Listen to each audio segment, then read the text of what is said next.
Hi hello నమస్తే. AP EAMCET second phase result. So declaration submit చేసిన వాళ్ళ result ఎప్పుడు వస్తుంది? కొత్తగా అందరికి రిజల్ట్ ఇస్తారా, లేదా ఫస్ట్ ఫేజ్లో వచ్చిన రిజల్ట్ అలానే ఉంటాయి అనేది డీటెయిల్స్ చెప్తాను. సబ్స్క్రైబ్ చేసుకొని నోటిఫికేషన్ ఆన్లో పెట్టుకోండి. వీడియోని లైక్ చేయడం ద్వారా ఇలాంటి అప్డేట్స్ ఎప్పటికప్పుడు వస్తూ ఉంటాయి. సో ఇక డీటెయిల్స్లోకి వెళ్తే మనకి డిక్లరేషన్ సబ్మిట్ చేసిన వాళ్ళ రిజల్ట్ 1 వీక్ 10 డేస్లో రాబోతున్నాయి. సో ఇప్పుడు డిక్లరేషన్ ఇచ్చి మనకి 2 డేస్ అవుతుంది.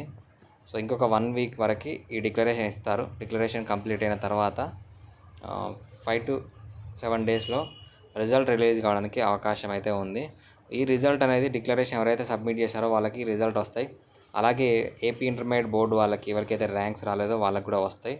ముఖ్యంగా చెక్ చేసుకోవాల్సింది ఏంటంటే ఏపీ ఇంటర్మీడియట్ బోర్డు వాళ్ళు మీరు ఫస్ట్ ఇయర్ హాల్ టికెట్ ఇచ్చారా, ఆన్లైన్ అప్లికేషన్ చేసే టైంలో సెకండ్ ఇయర్ హాల్ టికెట్ ఇచ్చారా అనేది కరెక్ట్గా చూసుకోండి. మీ డీటెయిల్స్ కరెక్ట్గా ఉన్నాయా లేదా.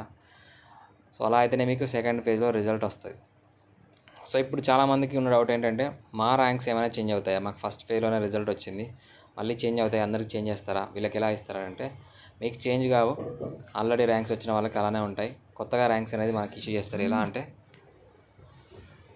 కొత్తగా ర్యాంక్స్ అనేది మనకి ఇలా 0.1 అని ఇట్లా మెన్షన్ చేస్తారు. సపోజ్ ఇప్పుడు 55,934 వచ్చింది కదా.